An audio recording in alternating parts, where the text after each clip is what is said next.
بسم اللہ الرحمن الرحیم۔ السلام علیکم معزز ناظرین، آج میری ویڈیو کا عنوان ہے ماں۔ ماں کا شیرین لفظ اپنی تکوین و تجسیم کے دامن میں اقوام عالم کے بے کرام معنی و تفاہیم سمیٹے ہوئے ہے۔ حقیقت کی آنکھ سے دیکھا جائے تو یہ کہنا بے جا نہیں کہ ماں اہل زمین کے لیے رب کریم کا تحفہ ہے۔ اے دردمندی کا گراں قدر نسخہ کیمیا اور نا امیدی کے اندھیروں میں روشن چراغ ہے۔ ماں کی ممتا جہاں میں احساسات کا لطیف ترین جذبہ ہے۔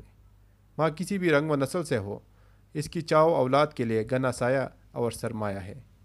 معلم انسانیت حضرت محمد صلی اللہ علیہ وآلہ وسلم نے ماں کے مقام کو جس انداز میں بیان فرمایا ہے، اس سے ماں کے نام کے معنی کی عظمت پر مہر ثبت ہو گئی۔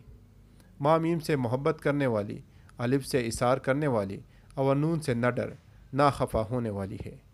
ماں اس کائنات کے سب سے اچھے، سچے اور خوبصورت ترین رشتے کا نام ہے۔ اللہ تعالیٰ نے اس کائنات میں سب سے خوبصورت چیز تخلیق کی، وہ ماں باپ ہے، جن کا کوئی نعم البدل نہیں ہو سکتا۔ بالخصوص ماں جیسی ہستی کو سب سے زیادہ فوقیت حاصل ہے۔ باپ تو گھر کے باہر کے تمام امور انجام دیتا ہے، باہر کے تمام کام اس کے ذمہ ہوتے ہیں۔ وہ صبح کا گیا رات کو گھر لوٹتا ہے۔ اس پورے عرصے میں صرف ماں کی ذات ہے جو گھر کو سنبھالتی، سنوارتی اور چلاتی ہے۔ وہ گھر کے تمام تر معاملات کی ذمہ دار ہوتی ہے، خاص طور پر بچوں کی پرورش، دیکھ بھال، ان کی خوراک، لباس، کھیلنے کودنے کے اوقات مقرر کرنے، گھر میں بہترین نظم و ضبط قائم رکھنے میں اس کا کردار بہت اہمیت کا حامل ہوتا ہے۔ بچوں کی زبان، گفتگو، لب و لہجہ کو تہذیب یافتہ بنانے میں ایک ماں کا کردار خصوصی طور پر بہت اہم ہوتا ہے۔ ماں کے اس رشتے کو بہت اہمیت دی گئی ہے۔ مقصود کائنات حضرت محمد صلی اللہ علیہ وآلہ وسلم نے فرمایا، ماؤں کے قدموں تلے جنت ہے۔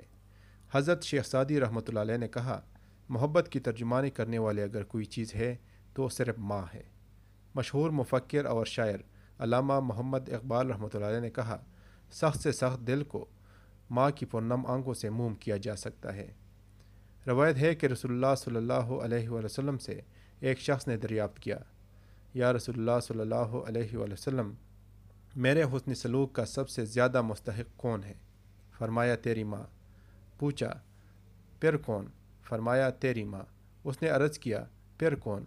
فرمایا تیری ماں۔ 3 مرتبہ آپ صلی اللہ علیہ وآلہ وسلم نے یہی جواب دیا۔ چوتھی مرتبہ پوچھنے پر ارشاد ہوا، تیرا باپ۔ دین اسلام میں ماں کی نافرمانی کو بہت بڑا گناہ قرار دیا گیا ہے، کیونکہ ماں وہ ہستی ہے جس نے بچوں کو اپنے دودھ پلا پلا کر پالا پوسا، ان کی پرورش میں اپنی ہر راحت کو قربان کیا، اپنا ہر آرام کو ترک اور اپنی ہر خواہش کو قربان کر دیا۔ اے اللہ، میرے ماں باپ کو صحت اور تندرستی عطا فرما، ان کی تمام پریشانیوں کو دور فرما اور انہیں ہمیشہ ہمارے لیے سلامت رکھ، اور جس کی ماں باپ اس دنیا سے رخصت ہو گئی ہے، ان کو جنت میں اعلیٰ مقام عطا فرمائے، آمین۔